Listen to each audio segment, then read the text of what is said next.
சிவசங்கர் கல்யாணம் வர்றதுக்கு கோமதி அம்மன்கிட்ட போய் நில்லுங்க.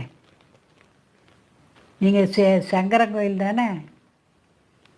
வெள்ளிக்கிழமை தோறும் கோமதி அம்மனுக்கு போய் உங்கள் பேர் நட்சத்திரம் சொல்லி ஒரு முளம் மல்லிகைப்பூ வாங்கி போட்டு கும்பிடுங்க. வெள்ளிக்கிழமை தோறும் தொழில் முன்னேற்றம் வர்றதுக்கு நீங்கள் பசுமாட்டுக்கு வெள்ளிக்கிழமை தோறும் 2 பழம் கொடுங்க. உங்கள் இடது சட்டை பாக்கெட்டில் எப்பவும் பணம் வச்சுருங்க. ஆண்கள் அவங்க சட்டை பாக்கெட்டில் பணம் வச்சுருந்தா அது